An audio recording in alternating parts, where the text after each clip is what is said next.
Welcome to the Beyond the Vines podcast, where I interview local business owners in Sonoma County to highlight small business and grow our community. I'm your host, Amy Ehlers, a mom, realtor, and Sonoma County native, and I'm excited to connect you to some amazing people in this beautiful area that we call home. Welcome back to the Beyond the Vines podcast, and thank you again for listening and tuning in. I am here today with Mayra Hernandez, who is a bilingual ICF certified coach and speaker specializing in leadership and mindset, who transforms the wine industry professionals into impactful and transformative leaders. Through her coaching, she helps female leaders align their heart's wisdom and their brain's intelligence so they can lead authentically. This potent alignment, rooted in mindfulness, helps women recognize and shatter their self-limiting beliefs, setting them up for success not only in creating engaged, high-performing teams, but also in reaching their heart's desires. Drawing from her chemical engineering background and 15 plus years directing operations and managing diverse teams in wine, spirits, and glass production, including 8 years at Sonoma Cutrer Vineyards, Mayra intimately understands the challenges women face in technical, strategic, and operational leadership roles within the wine industry. As a Latina operations leader turned certified leadership and mindset coach, Mayra specializes in guiding women through critical career transitions from technical expert to people manager, building influence in male-dominated environments and revitalizing teams while maintaining authentic leadership. Her methodology combines neuroscience-backed strategies with practical operations industry experience rooted in behavioral change, emotional intelligence, and mindfulness. This approach enables leaders to navigate cultural dynamics and communication barriers in diverse teams, build inclusive environments with psychologically safe that fosters, I messed that one up, psychological safety that fosters innovation, develop emotional intelligence skills that drive team engagement and retention, transform self-limiting beliefs in a confident, decisive leadership presence. Mayra serves as a leadership coach for the University of Michigan's M-Lead program and is passionate about advancing women in the wine and spirits industry through her role as a coach for Dream Big Darlings Flourish program. I want to know more about that. As a conference speaker, she shares her expertise throughout Sonoma County and beyond, while her commitment to women's empowerment extends globally through her personal development retreats, including her upcoming third retreat in Bali, Indonesia in May. And with that, I welcome Mayra. Thank you. Thanks so much for coming today. I have heard so much about you. I know we've been following each other on social media. We have so many mutual friends, and I'm so excited to learn more about what you do. Yeah, and thank you for the space and for the invitation to be here. Absolutely. It's going to be, I'm just so intrigued. So can you tell us more about what led you to become a mindset coach? Yes. So, and I'll try to distill the story. Yes. So I was working at Sonoma Cutrer Vineyards, and I found myself in a place in my career where I didn't feel like I was growing upward within, the next title, the next role. And so then I started focusing the growth internally, right? And I went and took a coaching class to be a better manager, a better listener. I love it. And so taking that first class was the opening into the leaving my job at the winery and becoming a coach. So, okay, I'm going to be a coach. This is how I'm going to help people. The mindset piece started to get more defined after a situation that happened with the arrival of my son. So I had to have an emergency C-section, which led to an infection. Really gnarly infection. Oh, no. Yes. So while you're trying to raise a baby. Well, not even that close. I went home for 4 or 5 days, and then I was having fever and chills and all this. How scary. So I went back to the hospital, and they said, you have you have sepsis. You got to stay. Oh, my gosh. Exactly. Wow. So here it was. It was COVID time, so it was 2021. And for 5 days, I was separated from my son and my hubby because they couldn't come visit. I couldn't leave. I had to have these infusions, antibiotic infusions. So it was very intense. Yeah. And that led to me experiencing panic attacks, which I had never experienced before. Okay. And so as I went through that journey of dealing with panic attacks, which right away I realized I needed support, I didn't understand it, working with a therapist, I went into this deep dive into the mind. Like, why is my mind behaving this way? What don't I know about myself? How can I help myself through it? So as I was learning the tools from my therapist and also my coaching, I came across neuroscience. It was a coaching class, the neuroscience of coaching. And I was like, well, this is fascinating. So I went through this course, and it helped me understand more about not only my brain, but how other people's brain work, right? Like the foundation of how our brains operate. And I just felt so hungry, again, for understanding my capabilities. How do I think? Why do I think that way? How can I challenge myself? And that kind of helped me. My passion for that is what took me further down this path of I want to focus on the mindset piece. Yep. Like, it's not only leadership. I had been coaching leaders at that point, but the mindset piece just kind of became bigger and bigger. I just became more hungry for it. So. I love that. I love that there's a passion behind that. That's so interesting. And also, hearing you speak about it not just with leadership roles in a work environment, but also just throughout life, to have this knowledge is so amazing. Yeah. So that's great. So how did your background in engineering and leadership kind of shape your coaching approach? Yeah, I think I love this question, by the way, because I don't think I put it together before. Yeah. So I'm a chemical engineer, and in engineering, what you really take away is how do you solve problems? How do you come up with a systemic and lasting solution to, here's this challenge? What's the root cause? What are you going to implement? What are the systems to get to the result? Yeah. That's very much how I, in coaching, when somebody comes into a session, they're having a struggle. Okay, I want to get to the root cause and help you understand what's your landscape? What are you seeing? And then try to get to the solutions. So I feel like they are the same, two of the same. I love that. Really like the problem solving and kind of looking back at everything. Exactly. That's incredible. Yeah. So what are some common mindset blocks that hold people back from their success? Oh, my goodness. There's so many. Yeah. And they all tend to sound really absolute. Like, there's so much certainty to this statement. I need another certification in order to be credible. Right. I don't have enough technical expertise to go into that role.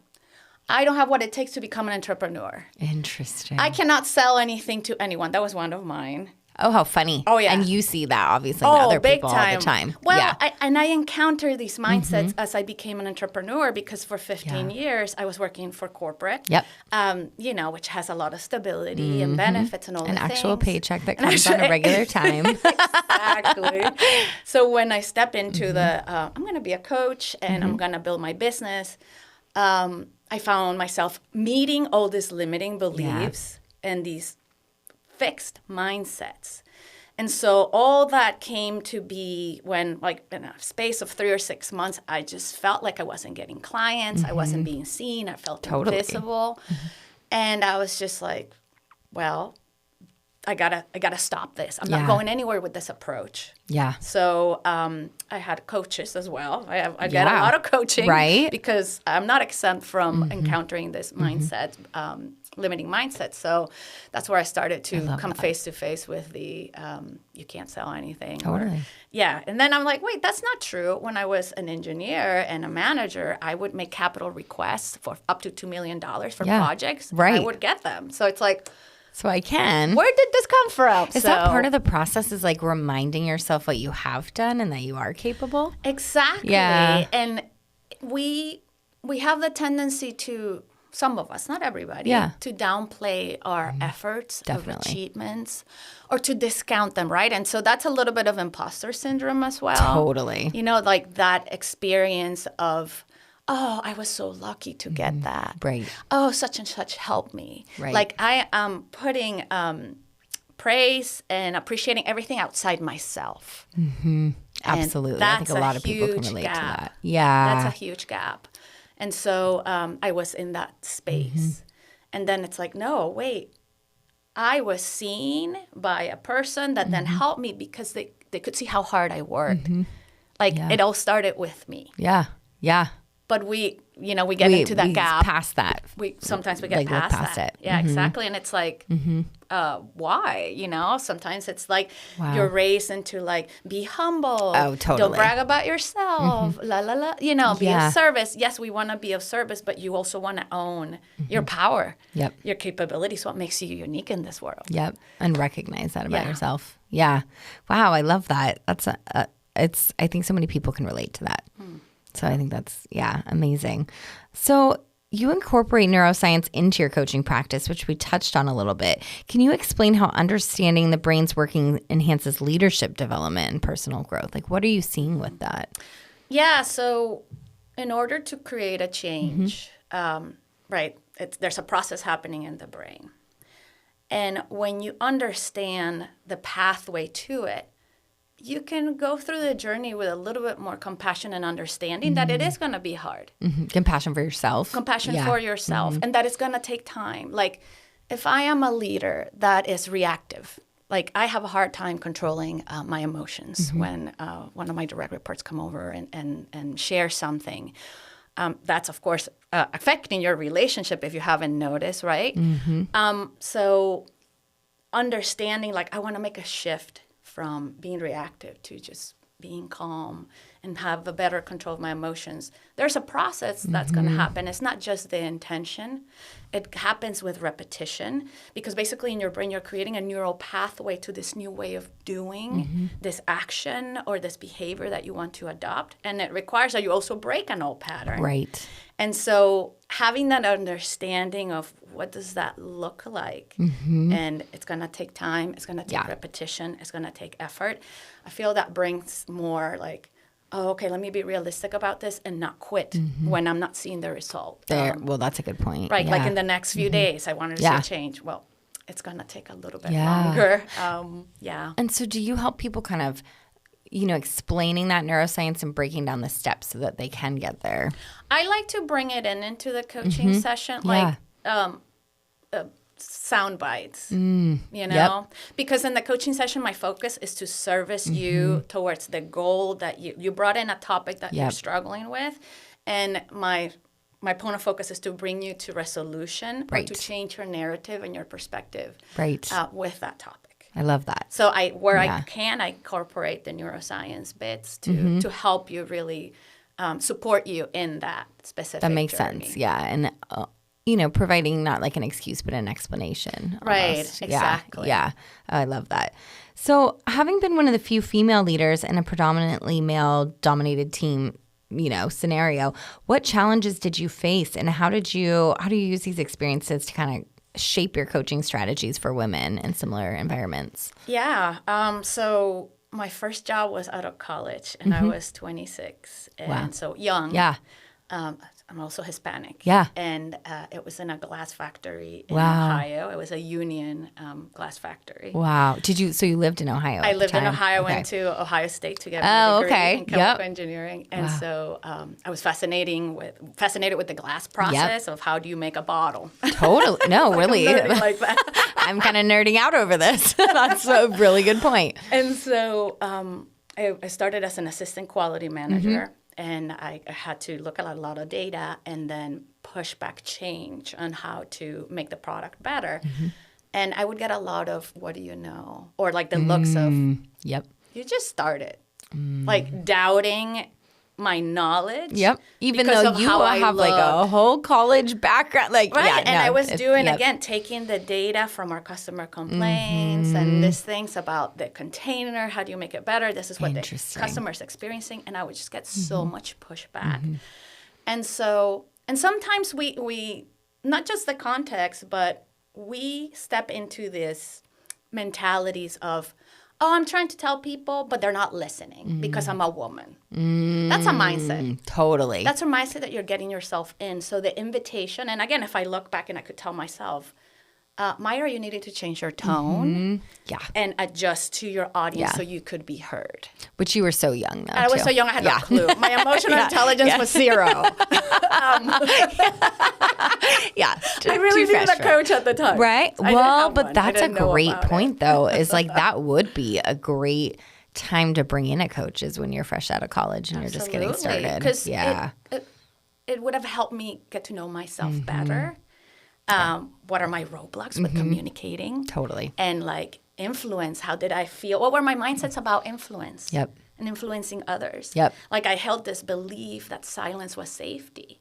Nobody told me that growing up. It's not interesting. But that was the context that I lived in, you know? So I wouldn't get yelled at by dad. Totally. You know? Totally. So then as an adult, you continue in that mindset it. because you don't challenge it. And then here I am. I'm an entrepreneur. I need to be outspoken and public-facing. And then I couldn't. Yeah. I felt really frustrated. So that's where these mindsets kind of come back to bite you. Yeah. Because you didn't challenge them before. And maybe you didn't have to. But, but maybe you're in a new scenario where you do. Exactly. Yeah. Did you continue to see that in the wine industry? Not as much. And I have to say my experience was unique from what I've heard. Great. So I worked at Sonoma Couture Vineyards, which was a female-led team. Yeah. Like my boss was a male leader, and he was amazing. Yeah. He really took us like under his wings and supported, like, so good. And that's not the experience everywhere. Right. So, but even in that space, you know, there were some male colleagues that I had difficulty working with. So in that space, again, different dynamic because there was a lot of female support. And again, I had the support of my leader as well. So I would pull him in to intervene and give me more of that backup when I needed. So I was good. I learned to advocate for myself. Interesting. And to recognize, okay, I tried everything that I could to communicate and to be effective in my communication with this individual. And it's really not working out. I adopted it. I tried to change it to his style. Still not getting there. What's the next level? Yeah, definitely. So, that's also a part of it. It's like recognizing, okay, where do I need additional support to really make myself be heard? And my team's needs or my needs. Yeah.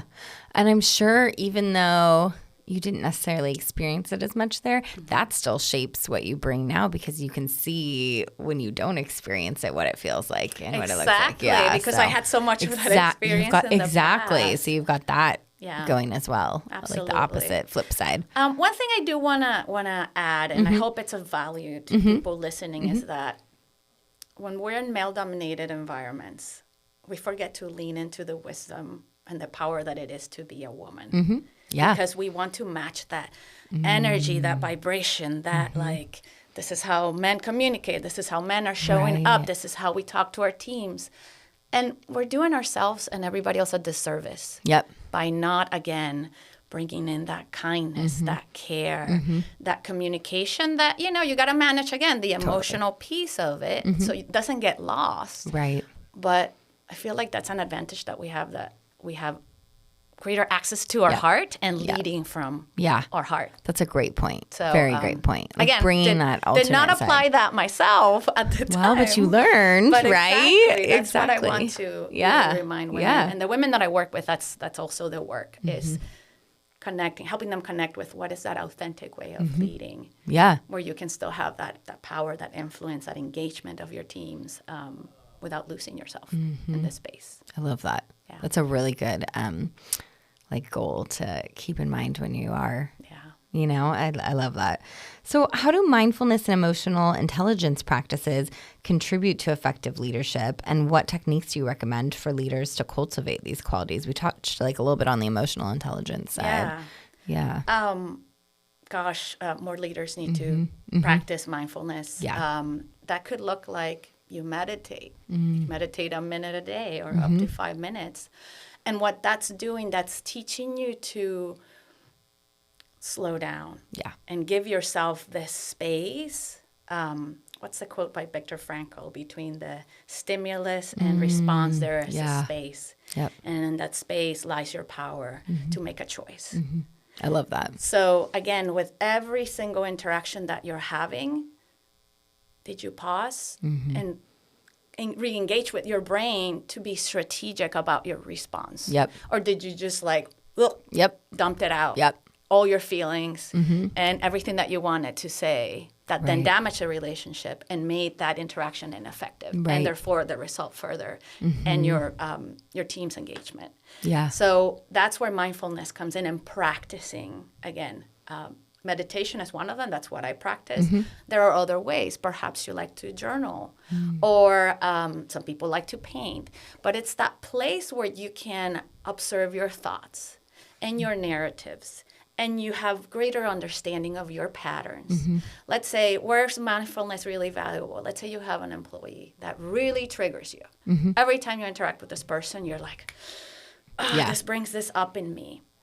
Well, that's up to you to manage that, not the person. Right. Because, again, if you're coming in and you're not noticing what's happening, you may already be coming in arms closed. Totally. Like, attitude, I don't want to hear what they want to say because I already have all these feelings about them. Yep. And so, again, you're not giving the relationship the opportunity to flourish, the person to be heard accordingly. So all that is happening if you're being mindful about yourself and your patterns. Yep. Yeah. So to me, that's like number one leadership skill. Great. Yeah. Yeah, I always think that too, the power in the pause, right? And like Absolutely. taking a moment to kind of think through all the solutions. That's really good. I'm not a good meditator, by the way, though. I have tried. That's okay. I was like, I'm going to need another option. Well, but what works for you? Yeah, And that's a right. good point. Like, and I'm curious. So what's a way in which you say, this is how I notice my thoughts, my narratives. What's that for you? It's funny. I always say, like, I have my best thoughts when I'm in the shower. And I tried to figure out why. And then I realized it's like the one time where nobody's interrupting me. Yeah. I don't have my phone. My kids aren't coming in, like, you know, and I think that's why Absolutely. it's that pause moment. Yeah. Where you're not trying to do 500 things at once. Excellent. I So think that's of your everything in the shower. meditative moment. there you go. Yeah. Yeah. I love it. Of course, multitasking. But yes, I love it. That's really cool. So what coaching models or frameworks do you find the most effective in facilitating client growth? And can you provide an example of a rewarding coaching experience? Yeah. So my training was on with Coactive. And so their framework is basically your client is naturally creative, resourceful, and whole. That's their principle. I'm not there to fix you. Right. Like we're coming together. I'm your thinking partner. I'm helping you kind of do the brain dump and see your experience, see your narrative, see yourself. Like, because through that process, then you gain awareness. Yep. And then you can say, I choose to do this differently. Yep. And then I can, support you and the results and the experience, the exploration. So that's my training. I got my certification from Coactive as well. And so the other framework, which is more of an evolution of that, it's called CLEAR, which is basically setting the context of how we're going to work together. You're coming in, these are my goals. The L is for listening, right? I'm listening actively, again, for those self-limiting beliefs, so I can reflect them back to you. And you can become aware and recognize them and say, yes, I don't like that. Let's change them. The E is for the exploration, right? Like in my coaching session, you're having the space to explore, again, the relationship, the narratives. There's a concept called saboteurs or gremlins, which is, again, the voices of doubt. And, again, the self-limiting beliefs are all very connected with that because they all sound very absolute. It could be the voice of your grandma, your teacher, a parent, whoever. But that still stays with you and shows up in those moments of where you kind of have to have a growth edge. And so we get to explore all those things. And then the A is for the action and the R is for the review, Where are we in terms of where we want to go? So that's just one that I've kind of adopted and continue to work with my clients with, and refine as we work together. I love what you said about, like, how you're not there to fix them. Like, I think that's such a good point. It's almost like you're teaching them the skills that they need because you're probably not always going to be right where they are, right? So they need to learn the skills. Yeah, exactly. And I do want to add that coaching is an unregulated profession. Yeah. And therefore, there's a lot, like you can see everybody has the name coach somewhere. Great point. And so I want to distinguish that a certified coach, they're trained in this model, right? Yeah. Again, holding you, whether it's Coactive or it's any other, I believe you're whole as you are. Yep. And my job is to help you navigate, to guide you, to mirror back what I'm listening so you can, again, make the connection within yourself, the realization. I'm not there to give you advice. Like, again, my job is to ask you the questions that are insightful for you to take the pause and mobilize yourself to that. So I'm just guiding you. Yep. I'm guiding you through all that. I'm not there to give you the answers. I love that. Yeah. That's a very good point because that is how people are learning the skills to find the answers themselves. I'm just helping you to meet yourself. There you go. Yeah. I like that. Helping you to meet yourself. Yeah, deeper relationship with yourself. I like what you brought up, too, about certified coaches, and I think that's something people need to keep in mind when they're looking for a coach, maybe, or like any suggestions about that. So it depends on what you're looking for, right? Because I feel like, again, the overuse of the word coach, and I feel like in the sports reference, the coach is somebody that tells you how to. Yes. And so in the world still right now, that's still how it's used a lot. So people are confused about, I want a coach and I want you to tell me how to do this. Well, I'm sorry, we're not right for each other. That's not where we are. Yeah. So it's good to ask the question, and in their information you're going to see, are you a business coach? Are you a leadership coach? Like, how do you work with your clients? What's your process? Yeah. Right? Yeah. Because if you're looking to, I want to make really significant changes to my business and I want to tell somebody that's experienced and tell me how to do it, that's different, right? Yeah. And so it's ask the coach, what's your process? I love it. And see if it fits what you're looking for. Exactly. And recognize, what do you need? Are you looking for an exploration about yourself? Right. A certified coach, again, it's going to help you with that exploration. I love that. That's a good distinction to keep in mind. Yeah, that's great. So can you share some insights into your team building workshops and particularly how they enhance communication, emotional intelligence, and leadership within organizations? Yeah, that's a big question. I know, that's a long one. Let's break it down. Components. Workshops. Tell me about workshops. Yeah, so I just had a workshop at Buena Vista Winery yesterday. I love Buena Vista. For Wine Women, which is a nonprofit organization that I love. I'm a member. I support them. And they actually opened the door for me to do my very first workshop as a coach last year. I did some massive reach outs on LinkedIn. Like I sent 600. Wow. Yeah. So That's I was trying to fantastic, challenge one of my mindsets of I'm invisible. Nobody knows about me. There you How go. am I going to find clients? So I went on this journey. That's of amazing. Challenging myself. And through that, somebody from the organization said, oh, that would be great if you create a workshop for us. So anyway, fast forward, this is my second workshop with them. Yeah. It was about mindset and how do you journey from doubt to daring, bringing in some neuroscience. So this is a workshop that I created for their audience. This is what they wanted to bring for their members, to empower them. A different workshop would be, I worked with a nonprofit organization last year that their members work a lot with the public. And they said that one of the things they were struggling with was dealing with conflict, feeling unequipped. When a conflict would show up, then that would create so much drama. Then people are drained from the drama, and then there's tension. And then, of course, that derails your goals. Yes. Yeah. So that was what they needed for the work. So I created a workshop for them about managing conflict. That's great. And also bring in the neuroscience piece because, again, we need to understand what is our brain doing when conflict is in my face. Yeah. And how am I going to resource after I recognize all the processes that are happening neurologically and physically. Yeah. So back to your question, I do all these workshops based on my clients' needs. I love that. But I would like to sprinkle a lot of neuroscience into them and emotional intelligence and make it really practical. That's fantastic. Yeah. Yeah. Oh, that's really... They're lucky to have you. Yeah, thank you. And I'm lucky to have the opportunity because but that's amazing. I just want to share this wisdom. I like it to be really practical and useful for everybody that's attending a workshop or listening to the podcast here. Totally. That you're able to take this and put it to use, and it makes a positive difference to you. I love that. Also that they see the value in that is amazing. That's great. What key advice would you offer to individuals aspiring to leadership roles, especially those who may feel underrepresented? Get a coach.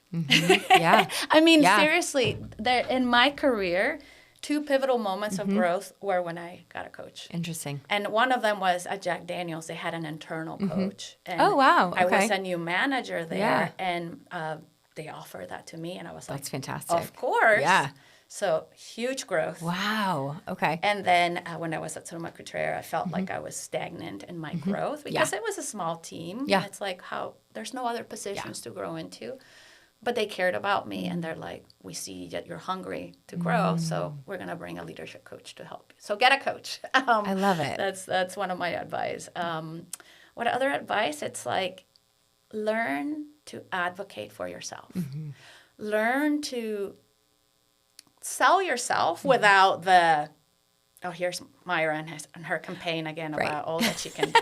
Because that's annoying, right? That's people tune it out. People tune it out. So again, find that balance where you're sharing, oh, this is what I do, and this is what I want to do next, and what else can I do to help or grow? Like, share your enthusiasm and your passion. Yeah. You know? It's a hard balance. It's a hard balance, right? Exactly. So For sure. Yeah. So practice it and get some feedback. That's a great point. And I feel like, again, looking through my lens of my own experience. Yep. Yeah. That's a great skill to practice with your coach, you know, and see like how it's being received. That's great. You lead women's retreats in Bali, which sound amazing, and focus on self-awareness and mindfulness. What motivated you to start these retreats, and what transformations have participants experienced there? Just to think about Bali, I feel like every time I'm like, I'm there already. So I leave in May. That's so cool. That's my third retreat. I actually have a couple spots open, so if anybody's listening and is interested, Cara, it's not too late.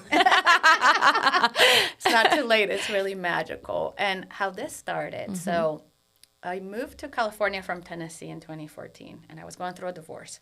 Cross-country move, starting a new job. Big move. I mean, huge time in my life, huge time of growth. And I started working with a coach because I had been married, and I just lost myself in that marriage. Yeah. And so here I am in my early 30s trying to, who am I? What do I like? What are my values? What is this? You know, all the exploration. Starting all over again. Yeah, and this coach was leading a retreat in Bali in 2016. So I went there for the first time, and it was transformative. In Bali, there's just an energy, a vibration. It just feels very peaceful, very grounding. It's also rooted in the culture. The culture is like they start their day with gratitude. I love that. And you see the offerings of gratitude like everywhere. This is not just something that you talk about. This is something that people practice. The Balinese culture is like, it's very humble, but again, the gratitude actions are just everywhere. So you just can't help to feel transformed by that experience. And also, you know, it's very spiritual place. So from going to Bali every year after that, up until 2019, which COVID, you know. Then when I went there in 2019, I went there with my husband, and I was like, let's go find a retreat place. I feel like I want to offer this to women because the experience that I had through the retreat was transformative. And I wanted it to be easy. All you got to do is get your plane ticket. Everything else is handled for you. You just got to get there. And just, again, it's a week with yourself. To really connect with yourself deeply, to ground.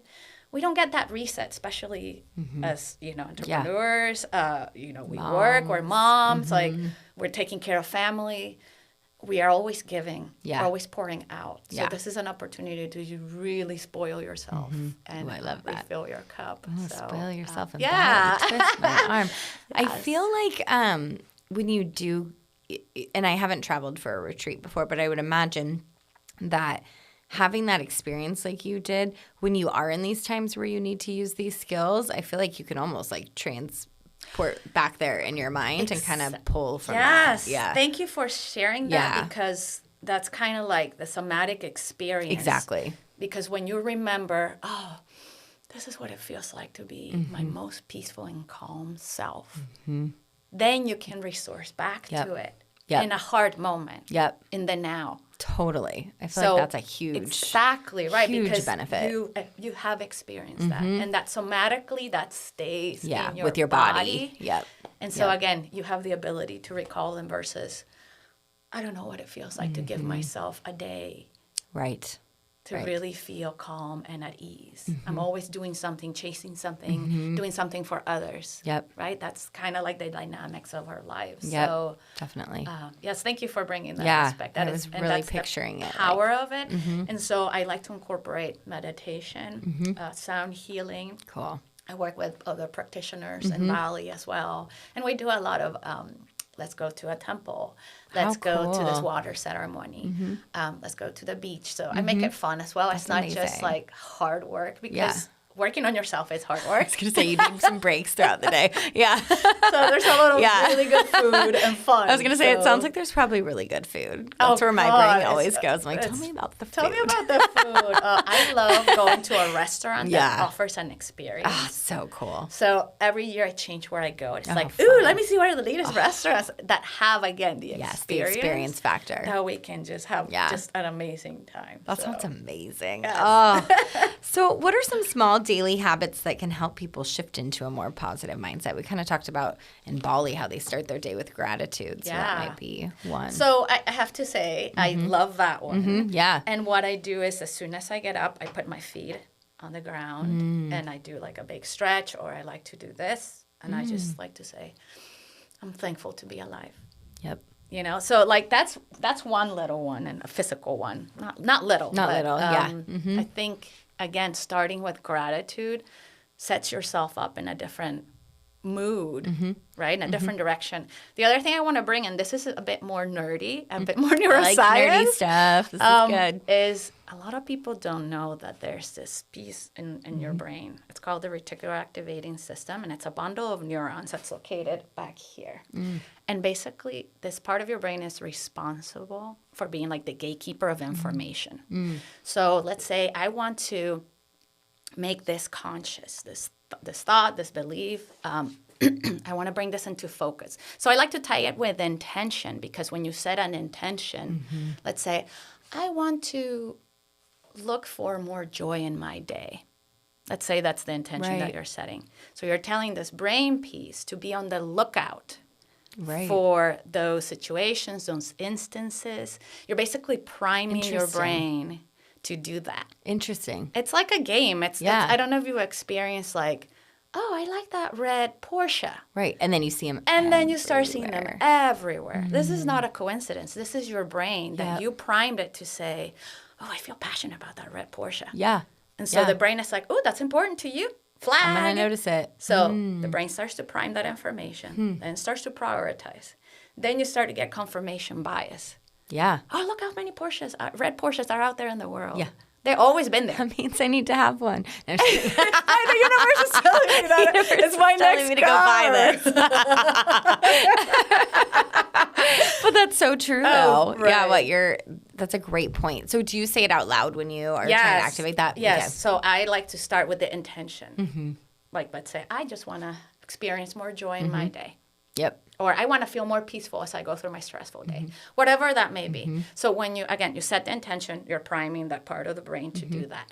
And so think of it like this. Like, you wake up and you're stepping into this world of information. Like, you're stepping into a library, and there's like 6 trillion books coming at you, like a library of books.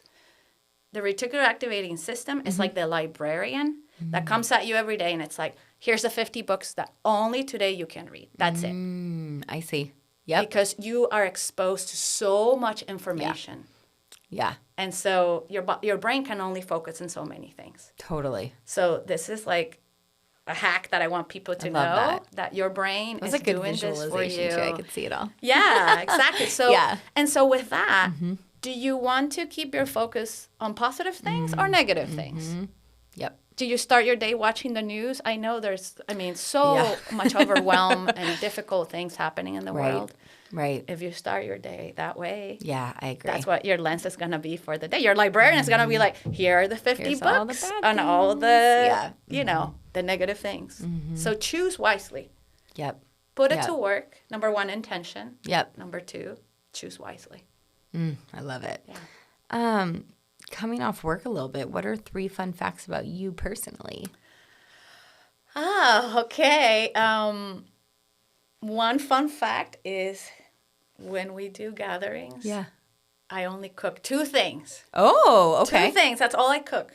Because I am really blessed that my hubby is. Oh, that's the best. He's an amazing cook. He's passionate about cooking. So I'm happy to step back. I love it. That's fantastic. So I cook arepas, which is Yum. my traditional Venezuelan meal. Uh-huh. And I make our quesillo or flan. Oh, okay. So, that's the only thing that you will ever see me cook. That's is for a amazing. party. And so then he handles like the rest of dinners and everything like that. Everything. I'm coming to your Breakfast, house. dinner. Oh, yeah, you should. Because, again, he's an amazing cook. That's Yeah, amazing. he's incredible. Oh, that's so I great. think that's a fun Okay, fact. so you got 2 things you can cook. Yes, 2 things. A fun fact, we got engaged and married in the Big Island. Oh, how Yeah, fun. We Yeah. eloped. Oh, I love that. And the Big Island is still one of our favorite places to Yeah. be. And I'm going to say it out loud because I still sit with this dream. Mm-hmm. Perhaps in the next 3 to 5 years, we'll move there. I love it. It's like a vision and a dream that I'm still holding. And I'm still like, is it not? Yep. But I love that. We just, love the Big Island. Mm-hmm. And a third fact, I'm not sure. That's okay. I do feel like we learned a lot about you, too, in this. So that was beautiful. And I love to, I mean, I don't know what your husband does, but I feel like you could totally work from the Big Island still with your business. I'm like, I see this happening. I can see it for you. And that's also awesome when you share a dream. Yeah. Like you're already totally. supporting my dream. Totally. I'm like, I'm already planning my visit. I'm like, I could go visit her on the Big Island. So thank you for that. Yes. And now, what's your dream? I mean, that's a great question. Yeah. I think travel is always the dream in our house. So it's like how to make it. Both my husband and I share that dream. Like, how do we plan the next vacay? Where are we going? Yeah. Awesome. Yeah. So it's funny. I can see that. Yeah. That. Is there anything that we might have missed in this conversation that you would like listeners to know? My invitation is, again, for people to challenge themselves. Mm-hmm. Again, if you're finding yourself in a place where you're dissatisfied, you're feeling gloomy about yourself, unmotivated, what are the narratives that are playing in your head? Mm-hmm. Because that's where they're rooted. Mm-hmm. You know, so many of those stories that we love to make stories because the brains want to rationalize everything, right? I got to have a reason for every single thing. Yeah. If I don't have the reason, I'm going to make a story. Yeah. And I'm not going to challenge the story. Interesting. Yeah. So if check in with your body, with yourself, and your state of being and your mood. Mm-hmm. You're feeling bright and positive and open and excited, or are you in the opposite? Right. And go deeper. What am I telling myself? What are some of the beliefs that I'm holding that are affecting how I'm living my joy? We don't do that enough. So that's my invitation. Yeah. Like, challenge those thoughts, try to catch them. And if that's too difficult, you can always reach out. Whether it's to me as your coach, it will be an honor to serve you. Or there's a directory of coaches in the ICF website, which is the organization that regulates certified coaches. I love it. So, happy to be a resource. I also know amazing coaches, female, male, by business category. So I love being a resource. So I love the way you describe that, like figure out the stories and catch them. Like that's a good visualization too, because it's hard to catch yourself in that pattern. Exactly. Yeah. Right. Yeah. And then the patterns, right? Because we're always doing the repeat, and the pattern is not going to change until you challenge yourself and start to create new habits. Beautiful. Yeah. Well, thank you. Where can my listeners find you? I am very active on Instagram. Yes, which I love. So Mayra _Hernandez _coaching. That's my most active place. Also on LinkedIn, but I do a lot of networking. Great. Again, Wine Women. Yeah. The Chamber of Commerce. Great. Hispanic Chamber of Commerce as well. Wonderful. I also love to attend the Healdsburg Chamber of Commerce. So places where fellow entrepreneurs are also gathering. Yep. I find that like a really enriching space, especially where women are at, because we're all going through this journey together.